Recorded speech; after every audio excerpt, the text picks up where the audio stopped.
మొదటి వృత్తాంతంలో 29వ అధ్యాయము 1వ వచనం. తర్వాత రాజైన దావీదు సర్వ సమాజముతో ఇలాగ సెలవిచ్చెను. దేవుడు కోరుకొనిన నా కుమారుడైన సొలొమోను ఇంకను లేత ప్రాయము గల బాలుడై ఉన్నాడు. కట్టబోవు ఆలయము మనుషునికి కాదు దేవుడైన యెహోవాకు గనుక ఈ పని బహు గొప్పది. దయగల తండ్రి, పరిశుద్ధమైన దేవానికి స్తోత్రం. ఈ బైబిల్ పఠనంలో తండ్రి నీ సన్నిధి సహవాసం మాతో ఉంచండి. వాక్య ధ్యాన సమయము దేవా, మరి గడిచిన కొన్ని వారముల నుంచి బైబిల్ పఠనంలో సొలొమోను యొక్క అనుభవాలను, తన ప్రత్యక్షతలను అధ్యయనం చేస్తుంటుండగా మీ ఆత్మ సంచారం మాతో ఉంచండి. కూడొచ్చిన వారితోనూ, బయట వింటున్న వారితోనూ, వీడియో ద్వారా వీక్షిస్తున్న వారితోనూ మీరే మాట్లాడి మహిమ పొందమని నీ ప్రయోజకు నీ దాసుని మరుగుపరచు స్తుతిస్తూ వందనములు చెల్లిస్తాం. యేసుక్రీస్తు నామములో ప్రార్థిస్తున్నాం తండ్రి, ఆమేన్. ఈ భాగాన్ని మనం గమనిస్తే సొలొమోనును దేవుడు ఏర్పాటు చేసుకున్నటువంటి విధానం, ప్రత్యక్షతలు ఇక్కడ మనం జ్ఞాపకం చేస్తూ ఉన్నాడు. దేవుని పని కొరకై ఒక మనిషిని దేవుడు ఎలా ఎంచుకుంటాడో ఏమని చెప్తున్నాడంటే, అది మనుషునికి సంబంధించినది కాదు కనుక మనిషికి సంబంధించిన నిర్మాణాల గురించి ఏమని రాస్తూ వచ్చారంటే, ప్రపంచంలో 7 వింతలు ఉన్నాయి. ప్రపంచంలో ఎన్ని వింతలు ఉన్నాయి? 7 వింతలు ఉన్నాయి. అవి మనుషులకు సంబంధించినవి కాబట్టి గొప్పవి వింతలుగా మనం అధ్యయనం చేస్తూ వచ్చాం. చరిత్రకు ఎక్కినటువంటి విధానం. మరి ఇక్కడ సొలొమోను కంటే మందిరము ఎవరికంట? అది మనుషులకు సంబంధించింది కాదు కనుక అది ఏమని రాయబడింది అంటే బహు గొప్పది అని రాయబడింది. ఏమని రాయబడింది? బహు గొప్పది అని రాయబడింది. మళ్ళా చదవండి, ఆ భాగాన్ని మాత్రమే చదవండి. కట్టము ఆలయము మనుషునికి కాదు గనుక దేవుడైన యెహోవాకు గనుక ఈ పని బహు గొప్పది. గొప్ప పని చేయడానికి, దేవుని పని చేయడానికి ఎవరిని ఎంచుకున్నాడంట? ఒక సాధారణమైనటువంటి ఒక యవనుడిని, ఒక జాతి లేక ఒక ఇంటి పేరు కలిగిన వ్యక్తిని, యూదా గోత్రంలో నుంచి వచ్చినటువంటి ఒక వ్యక్తిని గొప్ప పని కొరకై, తన పని కొరకై, తన నిర్మాణం కొరకై, తన ఆలయం కొరకై బాధ్యతలు అప్పగిస్తున్నట్టుగా ఇక్కడ రాయబడుతుంది.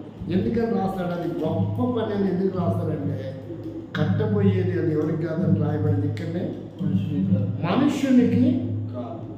మనుష్యునికి కట్టేది గొప్పదైతే ఇది బహు గొప్పది అని పరిశుద్ధాత్మ దేవుడు కొన్ని వేల సంవత్సరాల క్రితమే మనకు బైబిల్లో రాయించి పెట్టిన విధానం. ఎందుకంటే ఇప్పుడు పిరమిడ్స్ ఎవరు కట్టారు?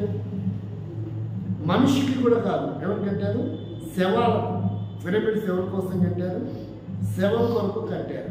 ఇప్పుడు తాజ్మహల్ ఎవరి కోసం కట్టారు? మనిషి కోసం కాదు కట్టింది. ఎవరి కోసం? శవం కోసమే. అంటే సమాధి కోసం కట్టబడింది. ఇలాగ కొన్ని ఆలయాలు, ఆమెకు తాజ్మహల్ ముంతాజ్కి గుర్తుగా కట్టబడినటువంటి విధానం. ఇప్పుడు మనం ఇక్కడ చూస్తే మనుషుల కోసము కోటలు, నిర్మాణాలు జరుగుతూ వచ్చాయి. సామ్రాజ్యాల కొరకే కట్టబడిన విధానం. ఝాన్సీ వైపు చూస్తే ఢిల్లీకి సమీపంలో ఒక రాజ్యం ఉంది. దాని పేరే గ్వాలియర్. దాని పేరేంటి? గ్వాలియర్. ఝాన్సీలో ఎవరున్నారంటే లక్ష్మీబాయి. ఝాన్సీ సామ్రాజ్యానికి లక్ష్మీబాయి. ఇప్పుడు ఓరికలు చూస్తే కాకతీయ సామ్రాజ్యం. అర్థమవుతుంది కదా. అంటే ఈ నిర్మాణాలు ఎవరి కొరకు కట్టారు? ఐదులు అనే అతని కొరకు హైదరాబాద్ని నామకరణం చేశారు. కాబట్టి ఆ కాలంలో 15వ శతాబ్దం ముగింపు దినాల్లో చార్మినార్ నిర్మాణం జరుగుతూ వచ్చింది. ఇలా ఒక్కొక్క కట్టడానికి ఒక ప్రత్యేకత ఎలాగైతే ఉందో తెలంగాణలో, భారతదేశంలో, అలాగే ఇక్కడ మనం చూస్తే దేవుని మందిర నిర్మాణం కాబట్టి దానికి ఏమని దేవుడు ఆదినాల్లో చెప్పంటే బహు గొప్పది. ఏంటంటే అది బహు గొప్ప పని. ఎవరి చేత నిర్మాణం చేయించాలనుకున్నాడు? బాలుడుగా సమయేలుగా యవన కాలంలో ఉన్నటువంటి సొలొమోను పట్ల, అంటే నీ పట్ల నా పట్ల కూడా బహు గొప్ప పని జరిగించుకోవడానికి ఒక సాధారణమైన కనిష్ఠుడి కుటుంబంలో నుంచి వచ్చిన, విలువలేని జీవితం నుండి వచ్చిన ఒక కుమారుడిని ఎంపిక చేసుకున్నట్టు ఇక్కడ మనకు అర్థమవుతుంది. ఇది చాలా ఆశ్చర్యంతో కూడిన విషయం. నేనే పాటి వాడిని, నేనెంత, నా బ్రతికెంత అని మనం అనుకుంటాం అనేక పర్యాయాలు. కానీ నీ పట్ల నా పట్ల దేవునికి ఉన్న ఒక అద్భుతమైన ప్రణాళిక ఎన్నటికీ మనకు అర్థం కాదు. ఒకవేళ దాన్ని ఇతరులతో చెప్పుకుంటే ఊరుకో, నువ్వెంత, నీ బతికెంత అనే పరిస్థితులు కూడా మనకు సంభవిస్తాయి. ఆరాధన జరిగేటప్పుడు బాగుంటుంది. కాబట్టి ఇక్కడ మనం గమనించవలసిన విషయం ఏంటంటే, దేవుని వాక్యాలు చూస్తుంటే ఒక్కొక్కడికి మనం పరిశీలన చేద్దాం. రండి. మొదటిగా చూస్తే 29వ అధ్యాయము 19వ వచనం. 29వ అధ్యాయం 19వ వచనం. త్వరగా మనము వీటిని పరిశీలన చేద్దాం. వాటి ఏంటంట? నా కుమారుడైన సొలొమోను నీ ఆజ్ఞలను నీ శాసనములను నీ కట్టడలను గైకొనుచు వాటి అన్నిటిని అనుసరించున్నట్లు నేను కట్టవలసిన ఈ ఆలయమును కట్టించున్నట్లు అతనికి నిర్దోషమైన హృదయము దయచేయము. ఎవరి కొరకు అడుగుతున్నారు? ఎవరి కొరకు అడుగుతున్నారు? తండ్రి అయిన దావీదు ఒక గొప్ప పని, బహు గొప్ప పని జరిగించడానికి కొరకై వాడు సాధారణమైన వ్యక్తిగా ఉంటే సరిపోదు. వాడు రూపాంతరం చెందాల, వాడిలో గొప్ప మార్పు రావాల. అంటే తన సంపూర్ణంగా తన హృదయమును నిర్దోషుడు అవ్వాలి, మారు మనసు రక్షణ పొందాలా, దైవికమైన అనుభవానికి రావాలా, లోకం యొక్క కార్యకలాపాల నుంచి తను మారు మనసు పొందాలా, రక్షణ పొందాలా, తన హృదయము ఏమాత్రం దోషపూరితమైనదిగా ఉండకూడదు. ఒకటి గొప్ప రక్షణ పొందాలి. మొట్టమొదటి ఏంటి? ఆ బహు గొప్ప పని చేయాలంటే నేను అనుకుంటాను, ఈ మాటలు నేను ధ్యానం చేస్తున్నప్పుడు దైవజనుడు భక్త్ సింగ్ గారికి అవే నమూనాలు బయలుపరిచాడేమో అనుకుంటున్నాను. ఎందుకంటే నేను చిన్నగున్న దినాలలో మందిరంలో చీపురు పెట్టి ఊర్చాలంటే కూడా వాడికి మారు మనసు పొందిన వాడై ఉండాలి. ఏమైనా వాడు మారు మనసు పొందిన వాడై ఉండాలి. ఒకవేళ వాడు సాపలేయాలన్నా, మైకులు అరేంజ్మెంట్ చేయాలన్నా, దేవుని పరిచయంలో ఏ పనిలో పాల్పంపులు పొందాలన్నా ముందు వాడికి ఏమై ఉండాలా? అమ్మాయికైనా అబ్బాయికైనా మారు మనసు పొందిన అనుభవం ఉండాలి. రక్షణ తీర్మానం కలిగిన వారే ఉండాలి. కనీసం బాప్తిసం తీసుకోకపోయినా ముందు ఏమై ఉండాలా? నిర్దోషత్వంలోనికి వారు వచ్చి ఉండాలి. ఈ వాక్యాన్ని బట్టి బహుశా దేవుని ఇంట్లో పనిచేసే వాళ్ళు ఈ లక్షణాలు కలిగి ఉండాలా అన్నటువంటిది ప్రపంచంలో ఏ సంఘంలో లేనటువంటి విధానము మొట్టమొదట దైవజనుడు భక్త్ సింగ్ గారికి ఆ పరలోక నమూనా, దేవుని హృదయంతరంగంలో ఉన్న ఆ నమూనా, ఆ మనస్సు ఆయన గ్రహించిన వాడుగా ఉన్నాడు. వేరే చోట అట్టేం కాదు. మారు మనసు లేకపోయినా, రక్షణ లేకపోయినా, బాప్తిసం లేకపోయినా చెప్పండి చర్చిలలో అన్ని పనులు చేయొచ్చు, చివరికి పాటలు కూడా పాడవచ్చు, వాక్యం కూడా చెప్పవచ్చు, సండే స్కూల్ పరిచయం కూడా చేయొచ్చు. ఎందుకంటే వారికి మారు మనసు రక్షణతో పని లేదు, వారికి జ్ఞానంతో పని. వారికి ఏంటి? జ్ఞానం. కాబట్టి చిన్న చిన్న పిల్లలు కూడా ఒక డినామినేషన్ ఉంది, వాళ్ళది వైజాగ్కి చెందినటువంటి వారు. చిన్న చిన్న పిల్లలు కూడా కంఠ వాక్యం చెప్పిస్తుంటారు. ఏం చెప్పిస్తుంటారు? మహాజ్ఞానం అని ప్రబోధన చేస్తారు. ఇంత పసిబిడ్డకి ఇంత గొప్ప జ్ఞానము ప్రదర్శించబడ్డారు. ఈ బిడ్డతో పాస్టర్స్, బిషప్లు, రెవరెండ్లు ఎవడు చేతగాడు, ఎవడు నిలబడలేడు, అంతటి మహాజ్ఞానము ఈ బిడ్డకు దేవుడు ఇచ్చాడు అంటారు. అసలు వాడి మార్మస్ ఉందా? రక్షణ ఉందా? యూట్యూబ్లో వర్తమానాలు ఉన్నాయి, మీరు గమనించలేదేమో. కాబట్టి బైబిల్ గ్రంథాన్ని పట్టుకొని బోధ చేయడం కాదు, దేవుని మందిరంలో చీపి పట్టుకోవాలంటే కూడా వాడికి ఏముండాలా? మారు మనసు రక్షణ ఉండాలి. ఒకరోజు ఒక గొప్ప మిలిటరీ ఆఫీసర్ వచ్చాడంట భక్సింగ్ గారి దగ్గరికి. ఎవరు వచ్చారు? ఒక గొప్ప మిలిటరీ ఆఫీసర్ వచ్చాడంట. దేవుడు సేవ పిలిచాడు, నేను మీ దగ్గర తర్ఫీదు చేస్తానని ఎబ్రోడ్కి వస్తే భక్సింగ్ గారు అన్నారంట, అవునా, దేవుడు సేవ పిలిచాడా, తర్ఫీదు చేయడానికి వచ్చావా? సరే మంచిది, కానీ ఇదిగో ఆ బకెట్ నీళ్ళు ఉన్నాయి, ఆ మగ్గు, ఆ చీపురు తీసుకెళ్ళి ఆ టాయిలెట్స్ క్లీన్ చేసి రాపోన్నాడు. బాత్రూమ్, ల్యాబరేటరీస్ శుభ్రం చేసి రాపోన్నాడు. వచ్చింది ఎవరు? Military officer. ఈయనేం చెప్తున్నాడు? ఆయన స్వాగతించి కౌగలించుకొని గర్వపరుస్తాడేమో అనుకున్నాడు. మిలిటరీలో గొప్ప నాయకుడిని నేను, గొప్ప లీడర్ని, నేను సేవకు వస్తున్నాను అన్ని వదులుకొని అంటే ఆయన ఏమనుకున్నాడు? ఏం ఎక్స్పెక్ట్ చేసి వచ్చింటాడు? నన్ను స్వాగతించి కనపరిచి కుర్చేసి కూర్చోబెట్టి అలింగనం చేసుకొని సేకాండ్ ఇస్తాడేమో, అందరికీ నా గురించి చూడయ్యా మిలిటరీలో నుంచి వచ్చాడు, ఈయన పరిచయం చేస్తాడేమో అనుకున్నాడు. కానీ ఈయనేం చెప్పాడు? అవునా, మంచిదే, కానీ బాత్రూమ్ లెట్రూమ్లు కడిగి రాపో, ఆ నీళ్ళు తీసుకెళ్ళి చీపురు తీసుకెళ్ళి అన్నాడు. ఎట్లుంటుంది? నువ్వు గొప్ప పరిచయం చేయాలంటే ఇదిగో ఈ నుంచే స్టార్ట్ చేయాలని చెప్పాడు. ఏమని చెప్పాడు? ఇక్కడ నుంచి నువ్వు జీవితం ప్రారంభం కావాలి. ఈనాడు ఇవి కనుక చెప్తే ఎవడు చర్చకురారు. అందరికీ పాటకు అవకాశం ఇస్తావా? సండే స్కూల్లో వాక్యం చెప్పే అవకాశం ఇస్తావా? ఆరాధన వర్తమానం చెప్పే అవకాశం ఇస్తావా? బల వర్తమానం చెప్పే అవకాశం ఇస్తావా? యవనస్తుల మీటింగ్లో వాక్యం చెప్పే అవకాశం ఇస్తావా? సిస్టర్స్ మీటింగ్లో వాక్యం చెప్పే అవకాశం ఇస్తావా? దీనికోసం వస్తున్నా. కానీ ఒక గొప్ప పని చేయాలంటే చెప్పండి, ఎక్కడ స్టార్ట్ అవ్వాలంట? ముందు మన హృదయంలో ఆ పవిత్రత, ఆ నిర్దోషత్వాన్ని దేవుడు చూసేవాడిగా ఉన్నాడు. ఇంకా చాలా మంది మారు మనసు రక్షణ లేకుండా దేవుని ఇట్లా పని చేస్తున్నారు. అట్లాంటి వారి ద్వారా దేవుని పని పాడవడమే కాదు, దేవుని నామానికి అవమానం, సహవాసానికి చెడ్డ పేరు, వారి బ్రతుకులో మార్పు లేదు. అట్లాంటి వాళ్ళు కొంతమంది నాయకులు, అట్లాంటి వాళ్ళు కొంతమంది సేవకులు, అట్లాంటి వాళ్ళు కొంతమంది సంఘ పెద్దలు. అందుకే ఎబ్రోను సహవాసం భ్రష్టు పట్టిపోవడానికి కారణం ఇలాంటి వారే.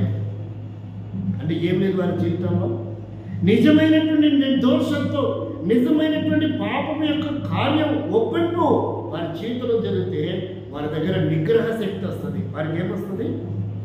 వారికి మారు మనసు నిజంగా పొందితే నిగ్రహ శక్తి ఉంటుంది. ప్రతి విషయంలో కోపము, ఆవేశం కంట్రోల్ చేసుకొని ఇది దేవుని పని, ఇది దేవుని సంఘం, దేవుని సహవాసం, ఒక గొప్ప నాయకుడు మాదిరిగా మమ్మల్ని ఉంచిపోయినాడు. ఇలాంటి సంఘంలో మేము ఎలా బ్రతకాలి, ఎలా జీవించాలి, ఈ పని ఎలా చేయాలి, ఈ మాట ఎలా మాట్లాడాలి, ఈ ఆవేశం ఎలాగా, ఈ గొడవలు, ఈ కొట్లాటలు, ఈ సమస్యలు, ఈ పోలీస్ కేసులు, కోర్టు కేసులు అన్నటువంటి భయము ఆలోచన పడుతుంది. ఏముంటే ఇది గొప్ప పని అయినప్పుడు ఇతను కూడా ఏమవ్వాలి? గొప్పవాడి స్థాయికి చేరాలి. అందుకే ఏమంటూ ప్రార్థన చేశాడంటే, ఈనాడు ఈ అనుభవం లేదు కొంతమంది జీవితాల్లో. అందరి గురించి మాట్లాడుతున్నాం మనం, కొంతమంది జీవితాల గురించి మాట్లాడుతున్నాం. సరే, వారి సంగతి పక్కన పెడదాం.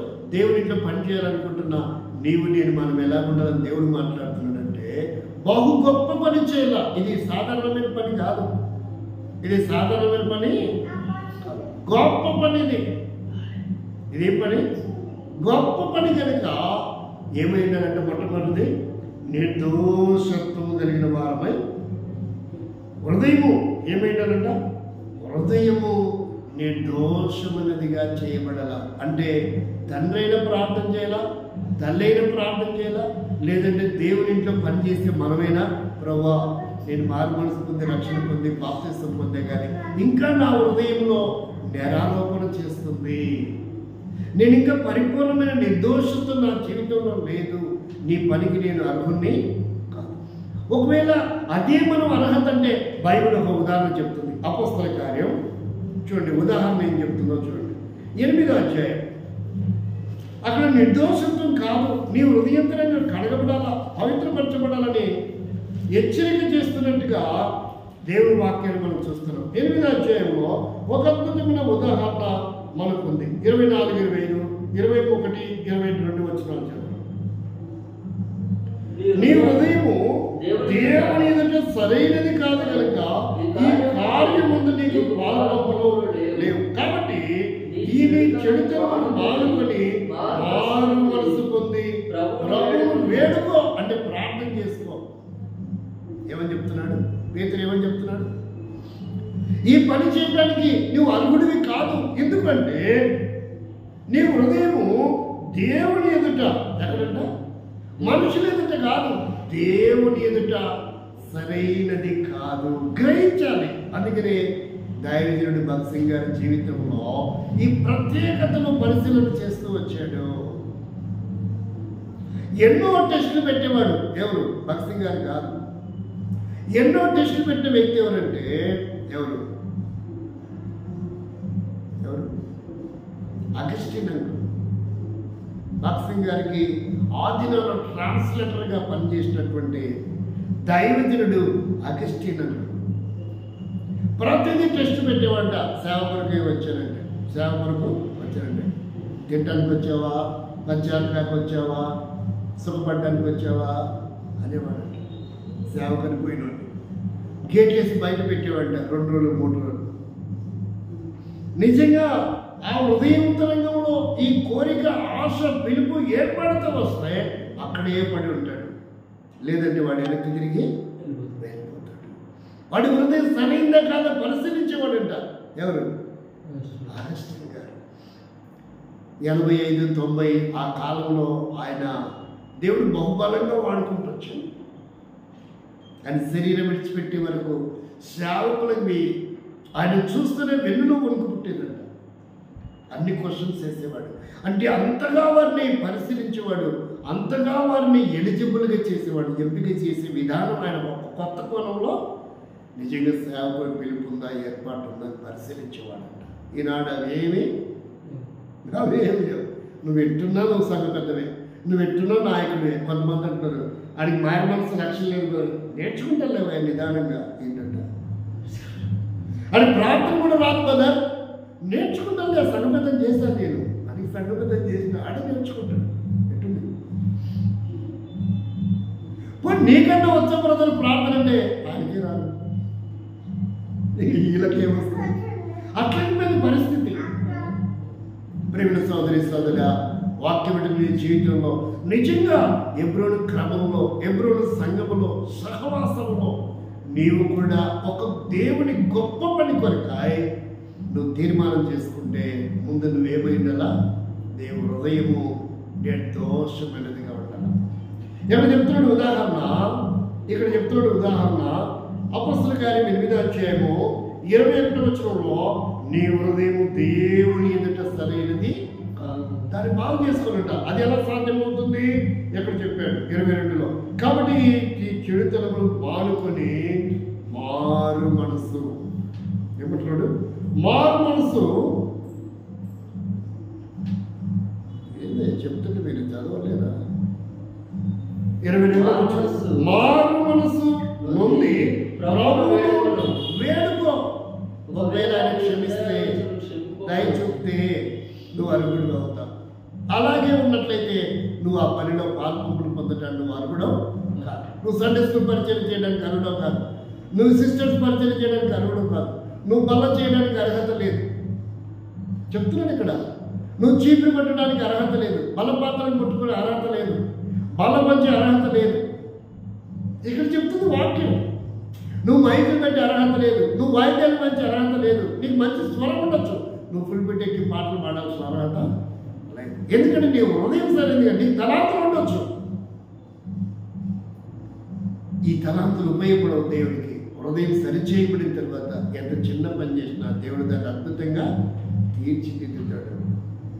ఎంత మంచి వంట చేసినా బయట హృదయవంతరంగంలో మార్పనసు రక్షణ పొందిన తర్వాత చేసే వంట ఎంతో విలువైనదిగా ఉండబోతుంది. కాబట్టి ముందు మన హృదయము సరిచేయబడాలని దేవుడు సొలొమోను తండ్రి అతని కొరకు ప్రార్థించినట్టుగా ఇక్కడ మనకు కనపడుతుంది. సొలొమోను చేసినట్టుగా లేదు. ఎవరు చేసిన ప్రార్థన? సొలొమోను తండ్రి చేస్తున్నాడు. అతనికి నిర్దోషమైన హృదయాన్ని ప్రసాదించు. మనం కూడా చేసుకోవచ్చు. ఎందుకంటే కొత్త నిబంధన ప్రకారంగా మనం అపోస్తల కార్యం 8:22 ప్రకారంగా మనం కూడా ప్రార్థన చేసుకోవచ్చు. ప్రభువా, నీ పరిచర్యలో, సువార్తలో, మందిరంలో, సండే స్కూల్లో, సిస్టర్స్ పరిచర్యలో, బ్రదర్స్ పరిచర్యలో, వంటశాలలో, వడ్డించే విషయంలో, ఆఫీస్ రూమ్లో, కార్యక్రమాలలో నేను పాల్పంపులు పొందాలా? నన్ను ప్రతిష్ఠించు, నన్ను పరిశుద్ధపరచు, నన్ను నిర్దోషంగా చేయి, అర్హుడిగా చేయి తండ్రి. ఇది గొప్ప పని ప్రభువా, ఇది బహు గొప్ప పని తండ్రి. నేను ఆ స్థాయికి ఎదగాల, నన్ను సిద్ధపరచు. దేవుడు అడిగితే దేవుడు అవకాశం ఇస్తాడు. ఇది మొదటిది. రెండోదిగా చూడండి, త్వరగా రెండోదిగా చూస్తే 29:20 రెండవది ఏంటో చూడండి. ఈ రాగు పలికిన తర్వాత దావీదు ఇప్పుడు నీ దేవుడైన యెహోవాను స్తుతించుడని సమాజములందరితో చెప్పగా వారందరూ తమ పితరుల దేవుడైన యెహోవాను స్తుతించి యెహోవా సన్నిధిని రాజు ముందర తల వంచి నమస్కారం చేసి. కాబట్టి రెండవది ఏంటంటే వారు లోబడతారు. రెండవది, ఇలాంటి లక్షణముతో మనము దేవుని పనిలో పాల్పంపులు పొందితే మనకు పెద్దవారు కూడా సమాజము ఏమని రాయబడింది? సమాజము వారందరూ తల వంచి నమస్కారము చేయటం. తల వంచి నమస్కారం చేయడం అంటే ఏంటిది? అంటే ఎటువంటి ఆక్షేపణ లేదు. నువ్వు చేసే పనిని బట్టి ఏ నేరము మోపం, ఏ నేరము కూడా మోపం. ఎందుకని? నీ హృదయంతరంగంలో పవిత్రత వచ్చింది. ఒక గొప్ప సాత్వికము, దీనురాలమయ్యావు, గొప్ప భారతవర్ష రక్షణ పొందావు. కాబట్టి నువ్వు ఈ పని చేయడానికి అర్హుడవు. కాబట్టి ఇంకెవరు వాడు చేసేదేంది, వీడు చేసేదేంది అనే ఆక్షేపణ ఉండదు. అందరూ దానికి సంఘీభావాన్ని తెలియపరుస్తారు. ఏమంటారు రాయబడింది? ఏమని రాయబడింది? రాజు సన్నిధిని అందరూ కూడా తల వచ్చి నమస్కారం చేసి. ఎవరికంటే ఇది సొలొమోను కొరకు జరిగిన విషయం. ఎవరి కొరకు జరిగింది ఇది? కాబట్టి సొలొమోను స్థానంలో నిన్ను పెట్టుకొని చూసుకుంటే నీకు కూడా ఎటువంటి ఆక్షేపణ లేకుండా నువ్వు చేస్తున్న పనిని బట్టి ఎవరు కూడా నేను అభ్యంతరపరచరు. బౌడౌన్ అని రాయబడింది దీంట్లో. ఈ మాట తెలుగులో ఇలా రాయబడింది, కానీ ఏమని సాగిలపడుదురు అని రాయబడింది. కానీ ఆంగ్లంలో బౌడౌన్ అని రాయబడుతుంది. అంటే ఇంకా ఎవరు ఎచ్చిపోరు, అందరూ తగ్గిపోతారు. అంటే నువ్వు చేసే పని గ్రీన్ సిగ్నల్ ఎలిజిబుల్ చేస్తారు. ఇక ఎటువంటి నేరం లోపడానికి ఇష్టపడరు. ఈ అనుభవంలో నువ్వు ఉన్నప్పుడు నువ్వు చేస్తున్న దానికి ఎన్నో మార్పులు పడతాయి. ఎటువంటి ఆటంకాలు లేకుండా నువ్వు యథేచ్ఛగా గొప్ప పనిలో పాల్పంపులు పొందవచ్చు. ఇది రెండవది. మూడవదిగా చూడండి, దేవుని వాక్యం చూస్తే మూడవదిగా చూస్తే 22-23 వచ్చిన మూడవదిగా చూస్తే అప్పుడు సొలొమోను చెప్పండి 22-23 అప్పుడు ఆ వారు యెహోవా సన్నిధిని బహు సంతోషముతో అన్నపానము పుచ్చుకొని దావీదు కుమారుడైన సొలొమోనుకు రెండవసారి పట్టాభిషేకం చేసి యెహోవా సన్నిధిని అతని అధిపతిగా సాధకును యాజకునిగా అభిషేకించింది. కాబట్టి అందరూ అంగీకరించారు, ఎటువంటి ఆక్షేపణ లేదు. అతని రాజుగా పట్టాభిషేకం జరిగించారు.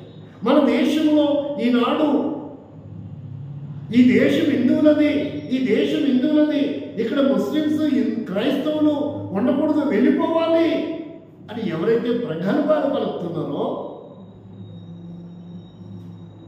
మరాఠా సామ్రాజ్య వీరుడైనటువంటి శివాజీకి పట్టాభిషేకం చేయలేదు. ఎవరైతే మా మా హిందువుల దేశం అని తొడలు కొట్టుకుంటూ జబ్బలు కొట్టుకుంటూ మీసాలు తిప్పుతున్నారో, వారు శివాజీకి ఏం చేయలేకపోయినారు? పట్టాభిషేకం చేయలేదు. ఎందుకంటే శివాజీ క్షత్రియుడు కాదు, శివాజీ బ్రాహ్మణుడు కాదు, శివాజీ ఒక శూద్ర జాతిలో పుట్టాడు కనుక మరాఠా సామ్రాజ్యం వీరుడై ఉండి మొఘలు సామ్రాజ్యాన్ని అణిచివేసినప్పటికీ శివాజీకి పట్టాభిషేకం చేయకుండా ఆటంకాలు వచ్చాయి. ఆ తర్వాత ఎప్పటికో గంగంపట్టు అని వారణాసి నుండి ఒక అతను వచ్చి వీరతిలకం దిద్దాలంటే, పట్టాభిషేకం చేయాలంటే కుంకుమలో కాలి బ్రొటన వేలు ముంచి ఒకే ఒక మాట శివాజీ నుదుటి మీద తిలకం దిద్దుతూ ఓం ప్రతిష్ఠతే అని ఒక్క మాట అనేసి వెళ్ళిపోయాడు. ఎలా పట్టాభిషేకం చేశారు? ఎలా ఆయనకు రాజుగా పట్టాభిషేకం జరిగిందంటే అవమానంతో కూడినటువంటిది. ఈనాడు మేము హిందువులము మా దేశం అని చెప్పుకుంటున్నా ఈ వ్యక్తులకు తెలుసా అసలు శివాజీ యొక్క పట్టాభిషేకం ఎలా జరిగిందో? హీనులు చరిత్ర తెలుసుకోకుండానే మా దేశం హిందువుల దేశం అంటున్నారు. కానీ సొలొమోను పట్టాభిషేక విషయంలో ఎటువంటి ఆక్షేపణ కూడా లేదు. సగౌరవంగా స్వాగతించి అతని పట్టాభిషేకం చేస్తూ వచ్చారు. కాబట్టి ఇలాంటి లక్షణాలు నీ జీవితంలో ఉంటే ఏ సమస్య ఉండదు. నీకు సండే స్కూల్ పరిచయం అప్పగించడానికైనా, నీకు సిస్టమ్స్ పరిచయం అప్పగించడానికైనా, నీకు యవనస్తుల పరిచయం అప్పగించడానికైనా, లేక వంటశాల బాధ్యతలు నీకు అప్పగించడానికైనా, లేక సువార్త పరిచయం కొరకే ఒక నాయకుడిగా బాధ్యతలు నీకు అప్పగించడానికైనా, లేక మందిరపు పరిచర్యలో ఫుల్ఫిట్ అరేంజ్మెంట్ చేయడంలో, మైక్ అరేంజ్మెంట్ చేయడంలో, ఆరాధన కార్యక్రమాలలో నీకు బాధ్యత అప్పగించడానికి ఎటువంటి ఆక్షేపణ ఎవరు చేయరు. అందరూ సంఘీభావాన్ని తెలియపరుస్తారు. ఏకగ్రీవంగా సంఘ పెద్దగా ఎంచుకుంటారు, ఏకగ్రీవంగా నాయకుడిగా ఎంచుకుంటారు, ఏకగ్రీవంగా దేవుడు ఎంచుకున్న తర్వాత ఇంకా మనుషులు ఎంచుకోవడం పెద్ద విశేషమా? పట్టాభిషేకం విషయంలో దేవుడు మరాఠా సామ్రాజ్యం వీరుణ్ణి పట్టాభిషేకం చేస్తే భగవంతుడు, కానీ మనుషులు ఏం చేశారు? ఆయన పట్టాభిషేకాన్ని ఆటంకపరుస్తూ వచ్చారు. ఇష్టం లేదు ఎవరికి. కాబట్టి ప్రియులారా గమనించండి, ఇది ఒకనాడు మేము శివాజీ వారసులు అని చెప్పుకున్న దళితులకి దౌర్భాగ్యకరమైన జీవితం. మహావీరుడైన శివాజీకి జరిగిన అవమానం ఇది తెలుసా వీళ్ళకి. కానీ సొలొమోను స్థానంలో ఎటువంటి అవమానం లేకుండా యావత్ సర్వ సమాజము అతని పట్టాభిషేకానికి అందరూ సంఘీభావాన్ని తెలియపరిచారు. ఈ అనుభవంలోకి రావాలి. ఇది మూడవ అనుభవం. నాలుగవదిగా చూస్తే ఏం జరిగింది సొలొమోను జీవితంలో? నాలుగవదిగా మనం చూస్తే, ఇక్కడ మూడవదిగా చూస్తే, మూడవ దాంట్లో జరిగిన ఒక అద్భుతం చూడండి. 23వ వచనంలో, అప్పుడు సొలొమోను తన తండ్రి అయిన దావీదులకు మారుగా యెహోవా సింహాసనమున రాజుగా కూర్చుండి వర్ధిల్లెను. ఇప్పుడు ఇంకా ఆయన జీవితం ఏం స్టార్ట్ అయింది? వర్ధిల్లటం స్టార్ట్ అయింది. అది దేవుని సంకల్పం కనుక ఏమవుతొచ్చింది? వర్ధిల్లుతూ వచ్చాడు. ఎటువంటి ఆటంకం లేవు. ఆయన జీవితంలో ఏ యుద్ధం జరగలేదు. సస్యశ్యామలంగా ఉంది, సుభిక్షంగా ఉంది. దేవుని ఏర్పాటు కనుక ఈరోజు సంఘాలలో ఎన్ని పోరాటాలు, ఎన్ని పోలీస్ కేసులు, ఎన్ని గొడవలు, ఎన్ని సమస్యలు. ఎందుకు ఈ సమాధానం లేదంటే దేవుని ఏర్పాటు లేకపోవడం వలన అసమాధానము.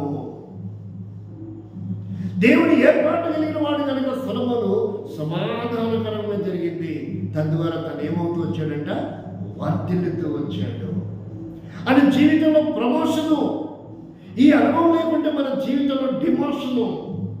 కొంతమంది సేవకులకి పెద్ద పెద్ద సంఘాల నుంచి చిన్న సంఘాలకి వెళ్ళే పరిస్థితి ఏర్పడింది. అంటే దాని అర్థం ఏంటి? డిమోషన్ చేయబడుతున్నాడు, ప్రమోషన్ కాదు.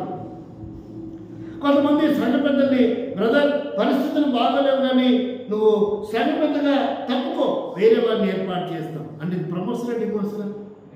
డిమోషన్ తప్పించబడుతున్నాడు అంటే ఏదో ఒక లోపం ఉండబట్టి. ఇక నీకు బాధ్యతలు అప్పగించబడవు. ఇక నువ్వు వర్తిలేనప్పుడు ఉన్న బాధ్యతనే తొలగించబడుతూ వచ్చింది. ఇక నువ్వు ఎప్పుడో తెలుతావు. కాబట్టి ప్రేమ సోదరిస్తుందగా దేవుని ఇంట్లో పనిచేస్తూ పరిచయంలో వాడబడుతున్న వ్యక్తి, దేవుని నిర్మాణాల పనుల కొరకై ఆత్మను కట్టడానికి, మందిరాలు కట్టడానికి, జీవితాలు కట్టడానికి పూనుకుంటున్నటువంటి నాయకుడా, సేవకుడా, సంఘ పెద్ద, ప్రియమైన విశ్వాసి, నువ్వెవరివైనా సరే ఇటువంటి సమాధానం ఉంటే నువ్వు ఖచ్చితంగా వర్ధిల్లుతావు. నీ జీవితంలో అభివృద్ధి పొందుతావు. ప్రమోషన్స్ వస్తాయి. నువ్వు డిమోషన్ అవ్వడానికి వీలు లేదు. డిమోషన్ అవుతున్నావంటే నువ్వు దేవుని దగ్గర సరి చేసుకోవాల్సిన అవసరత ఉంది. వ్యక్తిగతంగా, కుటుంబంగా, సంఘంగా, సహవాసముగా. ఇది దేవుడు మాట్లాడుతున్న విషయాలు. ఇది మూడవది. నాలుగవదిగా చూడండి, 24వ వచనం. నాలుగవదిగా చూస్తే 24వ వచనం. నీ పట్ల దేవుడి ప్రణాళిక, సొలొమోను పట్ల దేవుడి ప్రణాళిక ఎంత అద్భుతమైనదో చూడండి. రాయబడింది 4వదిగా చూస్తే 24వ వచనం. అధిపతులందరూ, యోధులందరూ, రాజైన దావీదు కుమారులందరూ రాజైన సొలొమోనుకు లోబడిరి. ఏం జరిగిందంట? అధిపతులు, యోధులు, తన తోడబుట్టిన వారందరూ కూడా, ఆ వంశంలో, యోధా వంశంలో ఉన్న వారందరూ కూడా ఏమైనారు? సొలొమోనుకి లోబడ్డారు. నీకు లోబడ్డం లేదు, తిరుగుబాటు చేస్తున్నారంటే కారణం దేవుని ఏర్పాటు లేకుండా లంచాలు ఇచ్చో, రికమెండేషన్ల మీదనో నువ్వు సంఘ పెద్ద అయ్యావు, నువ్వు నాయకుడు అయ్యావు, నువ్వు సేవకుడు అయ్యావు, అందుకే తిరుగుబాటు జరుగుతుంది. లోబడటం లేదు. ప్రియమైన సోదరి, సోదరుడా, ప్రియమైన నాయకుడా, సేవకుడా, సంఘ పెద్ద, పరిచారకుడా, నువ్వెవరైనా తిరుగుబాటు ఎందుకు చేస్తున్నారంటే దేవుని క్రమంలో, దేవుని నియమములు లేకపోవడమే.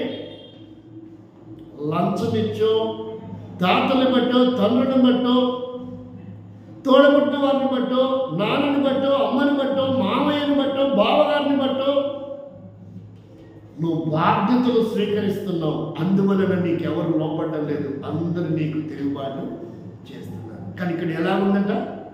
సొలొమోను జీవితంలో అలా జరగలేదు. ఏమేం జరిగిందంటే అధిపతులను, యోధులందరూ, 3 జాబితాలు ఇక్కడ కనపడుతున్నాయి. ఒకటి అధిపతులు, రెండవది యోధులు, మూడవది దావీదు కుమారులందరూ సొలొమోనుకు లోబడిరి. ఎందుకు నీ మీద తిరుగుబాటు చేస్తున్నారు? ఎందుకు నీ చేసే పరిచయం ఒప్పుకోవట్లేదు? ఎందుకు నీ ప్రార్థన ఒప్పుకోవట్లేదు? నువ్వు పాట పాడితే ఒప్పుకోవట్లేదు, నువ్వు ఫుల్ పెట్టేస్తే ఒప్పుకోవట్లేదు, నీ పరిచయం ఒప్పుకోవట్లేదు అంటే నువ్వు క్రమంగా రాలేదు. పరలోకపు నమూనాలో దేవుడి సంకల్పంలో రాలేదు. అందుకే దేవుడు నీకు లోబడకుండా చేస్తున్నారు. ఆ ప్రజల్ని నీకు వ్యతిరేకులుగా ఉంటున్నారు. ఎక్కడైనా సరి చేసుకుంటావా? ఈ అక్రమాన్ని ప్రక్కన పెడతావా? ఈ లంచముడి జీవితాన్ని ప్రక్కన పెడతావా? ఈ అన్యాయ జీవితాన్ని ప్రక్కన పెడతావా? దానికి వేరే వ్యక్తి అర్హుడు, సేవకుడిగా, నాయకుడిగా, సంఘ పెద్దగా. దానికి వేరే వ్యక్తి అర్హుడు, పరిచారకుడిగా, పరిచారకురాలుగా. కానీ వారి పేరు, వీరి పేరు చెప్పుకొని వారిని, వీరిని బట్టి వారి స్థానాన్ని తొక్కేసి నువ్వు ఆ స్థానం నుంచి కూర్చుంటున్నావు. తద్వారా పరిచయలో అన్ని వ్యతిరేకతలే, అందరూ నీకు లోబడకుండా తిరుగుబాటు చేసే పరిస్థితి వచ్చింది. ఎక్కడైనా సరి చేసుకుంటా ఎక్కడైనా సరి చేసుకుంటావా? సొలొమోను జీవితం ద్వారా దేవుడు నీతో మాట్లాడుతున్నాడు. ఈ స్థాయిలో నువ్వు కూడా ఉండాలి, నీకు కూడా అందరూ లోబడేటట్టు దేవుడు చేస్తాడు. అది ఇక్కడ జ్ఞాపకం చేస్తున్నటువంటి మాట. అందరూ లోబడతారు. నీ మీద ఎటువంటి శత్రుత్వం ఉండదు, ద్వేషం ఉండదు, అసూయ ఉండదు, కుళ్ళు కుతంత్రాలు ఉండదు, చాటున నీ గురించి తప్పుగా కూడా ఆలోచన చేయరు. అందరూ నీకు లోబడతారు. ఇది దేవుడు చెబుతున్నటువంటి మాట. దేవుడి క్రమంలో, దేవుడి పద్ధతిలో, దేవుడి సంకల్పంలో, ఎబ్రోను క్రమంలో, సంఘ క్రమంలో, సహవాస క్రమంలో నీవు కనుక ఉంటే అందరూ నీకు లోబడతారు, విధేయత చూపుతారు. ఎటువంటి ఆక్షేపణ ఉండదు నీ విషయంలో. ఇది దేవుడు మాట్లాడతాడు. ఒకవేళ ఆక్షేపణ ఉందా, నీకు లోబడట్లేదా, నీలో ఏదో లోపం ఉంది, దాన్ని దేవుడి దగ్గర సరి చేసుకో. మరలా అందరూ నీకు లోబడేటట్టు దేవుడు చేసినాడు. నీ స్థానం ఏదైనా, నువ్వు ఎవరైనా, నువ్వు ఎక్కడున్నా సరే ప్రియమైన సోదరి సోదరా, సొలొమోనులాగా నిన్ను ఉంచాలని ఇష్టపడుతున్నాడు. ఇలా ఉన్నప్పుడు చూడండి, 5వ మనం చూస్తే 25వ వచనం. 5వ మనం అధ్యయనం చేస్తే 25వ వచనం. యెహోవా సొలొమోనును ఇశ్రాయేలీయుల అందరి ఎదుట బహుగా ఘనపరిచి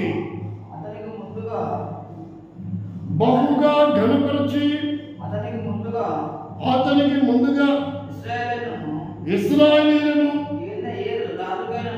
ఏలిన ఏ రాజుకైనను కలగని రాజ్య ప్రభావమును అతనికి అనుగ్రహించి. నీకంటే ముందున్న పెద్దలు కానీ, నీకంటే ముందు చేసిన సేవకులు కానీ, నీకంటే ముందుగా ఉన్న నాయకులు కానీ, నీకంటే ముందుగా ఉన్న పరిచారకురాలు లేని వైభవము ఆనందులుగా దేవుడు నిన్ను చేయబోతున్నాడు.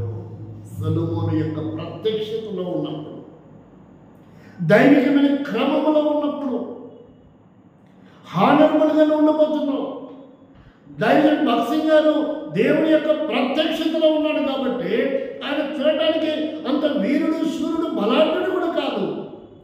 అధికారులు, నాయకులు, ఎమ్మెల్యేలు, ఎంపీలు, ఇంజనీర్లు, డాక్టర్లు, కలెక్టర్లు లోపడుతూ వచ్చారు. మిలిటరీ అధికారులు లోపడుతూ వచ్చారు. కారణం ఏంటంటే దేవుని ప్రత్యక్షతలో ఉన్నవాడు కనుక. ఈనాడు మనం కూడా అదే క్రమంలో ఉంటే, కొంతమంది దైవజనుడు భక్సింగ్ గారిని చెప్పుకొని వారు అని చెప్పుకుంటారు. అయితే ఈ అనుభవం ఉందా అని నేను సాహసించి వారిని గురించి మాట్లాడే స్థాయి కాదు, కానీ వాక్య క్రమంలో ఎవరైనా ఒకటే. ఇక్కడ వయసుతో, నాయకత్వంతో పర్లేదు. వాక్యం మాట్లాడుతుంది, దేవుడు మాట్లాడుతున్నాడు. దేవుడి లెక్కలో చిన్న సేవకుడు, పెద్ద సేవకుడు, చిన్న విశ్వాసం, పెద్ద విశ్వాసం లేదు. వాక్య క్రమం అలా ఉంది. ఏమని చెప్తున్నాడంటే, రాజ్య ప్రభావము అతనిని అనుగ్రహించును, ఏ రాజుకు కలగని ప్రభావము ఆనరబుల్గా దేవుడు సొలొమోను చేస్తూ వచ్చాడు. నిన్ను కూడా అలాగే ఉంచాలనుకుంటున్నాడు. దైవికమైన క్రమంలో ఉన్నప్పుడు, నీ సొంత క్రమము, సొంత పద్ధతులు ఉన్నప్పుడు ఇవన్నీ జరగవు. కాబట్టి 5వది, సొలొమోను జీవితంలో దైవికమైనటువంటి విధానాన్ని బట్టి దేవుడు అతన్ని హానరబుల్గా చేస్తూ వచ్చాడు. 6వదిగా చూడండి, సొలొమోను జీవితంలో 6వది ఏంటంటే 29వ అధ్యాయం 14వ వచనం.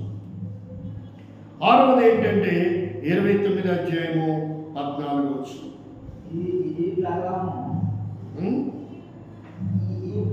ఈ ప్రకారము మనపూర్వకముగా ఇచ్చు సామర్థ్యము నా కొనుటకై నేనెంత మాత్రము వాడను, నా జనులెంత మాత్రము వారు, సమస్తము నీ వలనే కలిగిన కదా, నీ స్వసంపాద్యములో కొంత మేము నీకు ఇచ్చి ఉన్నాము. 6వది ఏంటంటే దేవుడికి ఇచ్చే విషయంలో. ఏంటిది? మా సొంత సంపాద్యములో. ఎక్కడి నుంచి అంట? అక్రమం చేసి కాదు, అక్కడిక్కడ కబ్జా చేసి కాదు, మోసం చేసి కాదు, సొంత సంపాద్యంలో. అంటే నీ కష్టార్జితములో నుండి. ఎలా రావాలంట? ఎలా రావాలా? ఏమని రాయబడింది? మా ఏమని రాయబడింది? మా ఏంది దాన్ని చదవలేదు. నేను ఎక్కడ ఆపానో అక్కడ చదవమని అర్థం. నీ స్వసంపాద్యములో అంటే మా స్వసంపాద్యములో కొంత మేము ఏమని రాస్తున్నారు, నీకిచ్చి ఉన్నాము. కాబట్టి సొలొమోను జీవితంలో ఇచ్చే విషయంలో కూడా దేవుని మహిమ కొరకు మనం ఎక్కడెక్కడితో సేకరించి నువ్వు అని తెచ్చి పోగేసి నీ పేరు చెప్పుకోవడం కాదు. కొంతమంది అంతా వసూలు చేసి ఇదంతా నాదే, ఇదంతా నా కష్టార్జితం, నేనే కట్టాను. ఏమని చెప్తారు? అసలు దానికి స్థలం ఎవరు ఇచ్చినారు, ఎన్ని ప్లాట్లు ఇచ్చినారు, ఎంత డబ్బు ఇచ్చినారు, పునాదులు ఎవరు వేసినారు, బేస్మెంట్ ఎవరు కట్టించినారు, తడకలు ఉన్నప్పుడు ఎట్టుండింది, రేకులు ఉన్నప్పుడు ఎట్టుండింది, ఇటుక రాయితో కట్టినప్పుడు ఎట్టుండింది, ఇవన్నీ చూడట్లా. ఏమని చెప్తారు? నేను కట్టాను, ఇది మాది. ఎంత దౌర్భాగ్యం! ఇది ప్రభుది. ప్రభు పిల్లలు ఇచ్చాడు, ప్రభు తన పని కొరకు జరిగించాడు. ఇలా చెప్పుకుంటే ఎంత బాగుంటుందో. ఇది మాది, ఇది మేమే కట్టాము. దాని పని వచ్చా నీకు? మేసన్ వర్క్ వచ్చా నీకు? మరి చెప్పు, నేను కట్టేటట్టు చెప్తే మేసన్ పని చేసే వరకు అయితే నేను కట్టానంటే అర్థం ఉంది. కాబట్టి ప్రేమైన వారు అక్కడ గమనిస్తే 6వది సొలొమోను జీవితంలో తను స్వచ్ఛందంగా ఇచ్చుకునే అలవాటు.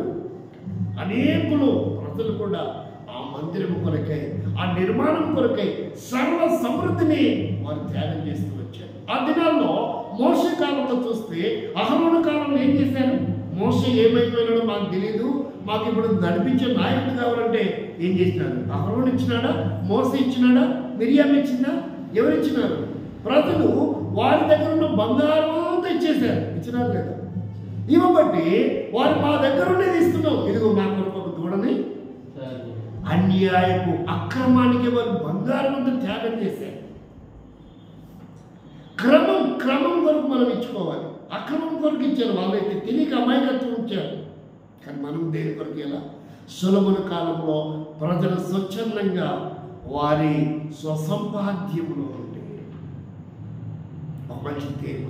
ఇది 6వది. 7వదిగా చూద్దాం. చివరిగా మనం చూస్తే దేవుడి జీవితంలో జరిగిన అద్భుతం నీ జీవితంలో కూడా, నీ వంశంలో కూడా దేవుడు అలా చేయాలనుకుంటున్నాడు. 7వదిగా చూస్తే 16వ వచనం, 29వ అధ్యాయం 16వ వచనం ఒకరు చదవండి. లూకా సువార్త 10వ అధ్యాయం 17వ వచనం ఒకరు చదువు. మనం ముగించుకుందాం. మా దేవా యెహోవా నీ పరిశుద్ధ నామం యొక్క ఘనత కొరకు మందిరమును కట్టించుటకై మేము సమకూర్చిన ఈ వస్తు సముదాయమును. అంటే ఇప్పుడు ఎవరిదంటే మందిరం? దేవుని పరిశుద్ధ నామము, దేవుని యొక్క ఘనత కొరకు కట్టబడిన మందిరం. దేని కొరకు? దేవుని ఘనత కొరకు. మా కొరకు మాదని చెప్పుకోకూడదు. ఈ మందిరం ఎవరిది? దేవుని ఘనత కొరకు. ఎలా కట్టాలంటే మనం దేవుని ఘనత కొరకు కట్టాలా? చూడండి ఏమని చెప్తున్నాడు చూడండి. మేము సమకూర్చిన ఈ వస్తు సముదాయమును. అర్థమైందా? మేమన్న పదం వాడారు, నేననే పదం వాడలేదు ఇక్కడ. మహాచక్రవర్తి అయినటువంటి సొలొమోను ఏం వాడంటే, ఎవరెవరైతే సమర్పించుకున్నారో భాగస్వాములయ్యారో వారందరినీ ఉద్దేశించి ఏమంటున్నాడు? మేము అన్నాడు. అందుకే దైవజనుడు భక్సింగ్ గారు ఏం చెప్పారంటే, ఇది ట్రస్ట్ కాదు, ప్రతి విశ్వాసికి ఎబ్రోను మీద అధికారం ఉంది. అందుకని ఏం పెట్టాడు? సొసైటీ అని పెట్టాడు. అర్థమైందా? సొసైటీ అంటే దాని మీద ప్రతి వ్యక్తి అధికారం ఉందని అర్థం. అందుకే మేము అన్నాడు. ఏమన్నాడు? మేము. సొసైటీ అంటే అర్థం ఏంటి? సర్వ సమాజం అని అర్థం. సొసైటీ అంటే సొసైటీలో మనం ఎట్లా బతకాలా, సొసైటీలో మనం ఎట్లుండాలా అంటారు కదా. ఏదైనా తప్పు జరగడం జరిగితే సొసైటీ ఏమంటారు మనల్ని అంటారు. సొసైటీ అంటే అర్థం ఏంటి? ఇక్కడ సర్వ సమాజం అని అర్థం. అందుకని సర్వ సమాజాన్ని గురించి మాట్లాడుతున్నాడు. ఆంగ్ల బైబిల్ అంటే చదవండి. మేము అనే పదము సొసైటీ అనే పదంతో ముడిపడి ఉంటుంది. అందరికీ హక్కు ఉంది. ఈ మందిరం మీద ఏముంది? అందరికీ హక్కు ఉంది. నువ్వు వస్తారా లేకపోతే లేదు, నువ్వు మార్పు, ఇది నాది అనే హక్కు లేదు.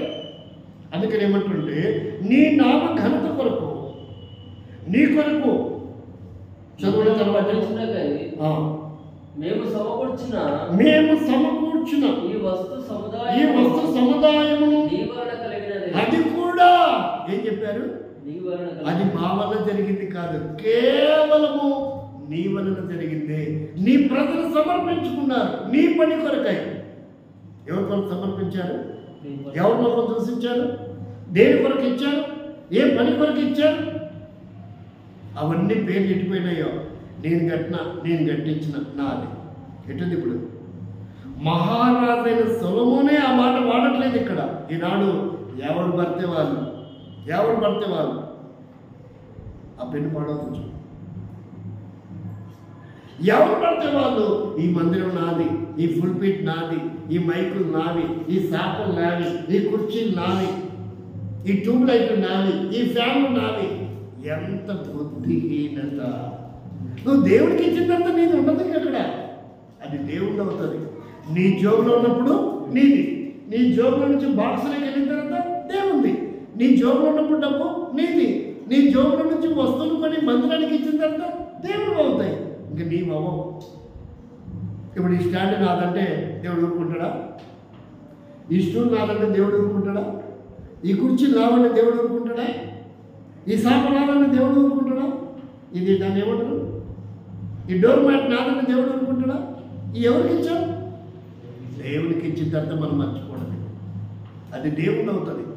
నీ దగ్గర ఉన్నప్పుడు నీది, దేవుని మందిరం కొరకు ఇచ్చిన తర్వాత అది ఎవరిది? దేవుడిది అవుతుంది. ఇక దాని మీద నీ జులుము, నీ అధికారం ఏమి? కొంతమంది అంటారు కదా, ఇట్లా ఈ ఫుల్పిట్ టేబుల్ ఎవరు చేసి ఏ గురించి తెలుసా? నేను ఇచ్చాను. ఎవడికి పంపించాం? ఏమంటారు? 1,50,000 పెట్టి చేపించిన కదా ఫుల్పిట్ టేబుల్. ఇట్లా ఈ సింహద్వారం ఎవడిచ్చారు తెలుసా? నేను ఇప్పించిన. ఫుల్ టేక్తో చేయించిన. ఏమంటా? ఫుల్ టేక్తో చేయించిన, దగ్గర నుంచి చేయించిన కదా. 3 లక్షలు అయింది అంటే చెప్తుంది. అది నీదెంత అవుతుంది? నువ్వు ఇచ్చినావు అయిపోయింది. నీకు సంగతి తెలుసా? నిన్న 19వ తారీఖు ఆంటీ చెప్తా ఉంది, ఎలిజబెత్ ఆంటీ, మా మందిరానికి పై ఫ్లోర్ అంతా అబ్షలోం గారు వేయించిన. పై ఫ్లోర్ అంతా కానీ అబ్షలోం గారు చెప్పుకోవాలి ఆ విషయం. ఎవరు చెప్పినారు? మా మందిరానికి పై ఫ్లోర్ అంత సమాజంలో చెప్పినారు. పై ఫ్లోర్ అంతా ఎవరు వేయించినారు? అబ్షలోం. ఎవరి మందిరానికి? దేవుని మందిరానికి. అలా ఉండాలి. ఆయన చెప్పుకోవాలి. ఎప్పుడు ఆయన చెప్పుకోడు. మనం ఏది ఇచ్చినా మర్చిపోవాలి. ఏది ఇచ్చినా మర్చిపోవాలి. గుర్తుపెట్టుకున్నామా? బ్లెస్సింగ్స్ పోతాయి, ఆశీర్వాదాలు పోతాయి. ఆ పిల్ల సాక్ష్యం చెప్తూ ఉంది. మేము ప్రారంభ దినాలు ఏమి లేవు, తడకలలో ఉన్నాం. మేము ఏమని చెప్పింది? తడకలలో. కాబట్టి ఇవాళ వారిని ఎంతగా దేవుడు ఆశీర్వదించినాడు. ఆ ఆశీర్వాదం పొందాలంటే మనం మర్చిపోవాలి. దేవునికి ఇచ్చింది ప్రతిదీ మనం ఏమైపోవాలా? మర్చిపోవాలి. అప్పుడు మనకు కావాల్సిన ఆశీర్వాదం దేవుడు ఇస్తాడు. ఇక్కడ ఏం చెప్తున్నాడంటే, నీ మందిరము కొరకై మేము సమకూర్చిన వస్తువులను నీ వల్ల కలిగినదే, అంతయు నీదై ఉంది. ఇది సొలొమోను చెప్పేది. మనమైతే ఇదంతా నాదై ఉంది అని చెప్పుకుంటాం. ఏమో చెప్పుకుంటాం. అందుకే బ్లెస్సింగ్స్ ఉండవు, అందుకే ఆశీర్వాదం ఉండదు. అందుకే మనం జీవితంలో నష్టం, కొరత, ఇబ్బందులు, అనారోగ్యాలు, కష్టాలు, గొడవలు, సమస్యలు వస్తున్నాయి. నాదని వాడటం వల్ల ఇదంతా నీదై ఉంది. ఇదంతా ఏమైంది అన్నాడు? నీదై ఉంది. ఇంత కట్టిన తర్వాత నీదని చెప్తాడేంటి? ఇప్పుడు చదివిన లూకా సువార్త 10:17. ఇంత చేసిన తర్వాత నాదని చెప్పడేంటి? ఆయన నీదంటాడేంటి? ఆ 70 మంది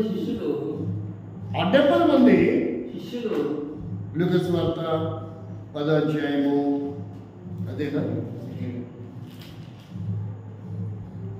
10 మన్నించండి, 10 17 సారీ, మీరు 17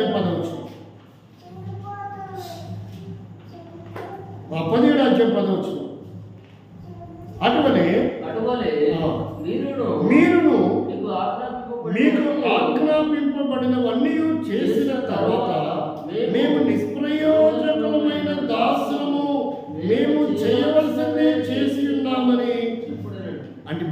ఇది నేను చేశాను అనొద్దంట. దేవుడు అప్పగించిన బాధ్యతని నేను చేశానని చెప్పుకోవాలంట. నిష్ప్రయోజకురాల్ని. అర్థమవుతుందా?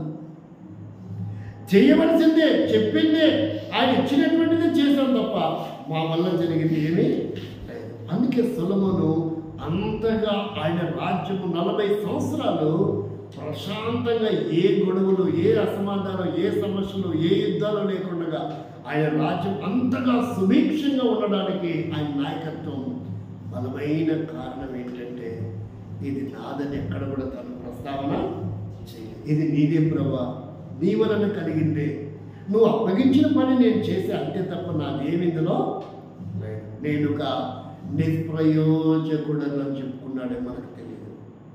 అందుకే దేవుడు ఆయన సరిహద్దుల్లో ఏ రాజ్యం కూడా యుద్ధానికి, వాళ్ళ నాన్నగారి కాలంలో ఎప్పుడు పడితే అప్పుడు వచ్చారు ఫిలిస్తీన్లు, ఎక్కడ పడితే అక్కడ యుద్ధాలు జరిగినాయి. కానీ సొలొమోను కాలంలో ఏ శత్రు సమూహం కూడా, అసలు శత్రుత్వం అనేది లేదు.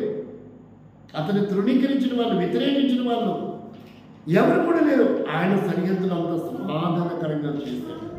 ఈ గొప్ప అవకాశము ఎవరి జీవితంలో జరిగిందంటే సొలొమోను యొక్క ప్రత్యక్షతలు. అంటే నీ జీవితం, నా జీవితం కూడా చేస్తాడు. సొలొమోను లాగా మన జీవితం.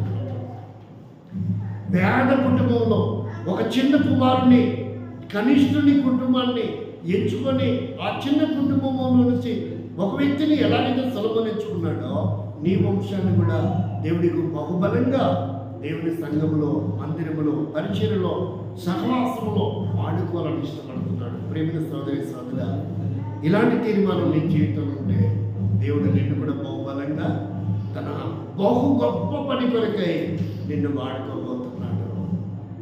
అనేక పర్యాయములు ఈ లక్షణాలు లేక మనం వాడబడలేకపోతున్నాం.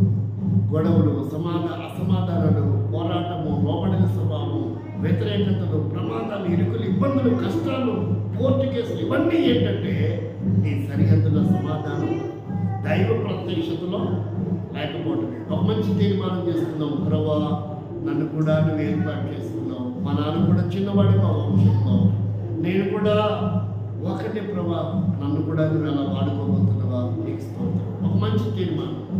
నీ ప్రయత్నాలన్నీ సఫలమవుతాయి.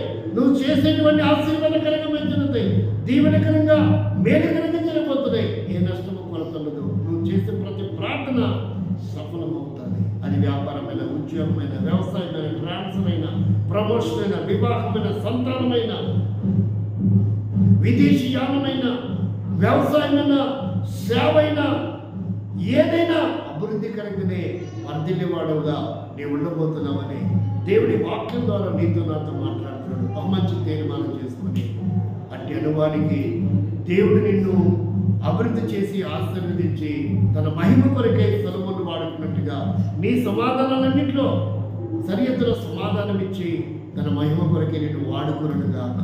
ఆమె మోకరించండి, ప్రార్థన చేసుకుంటాం.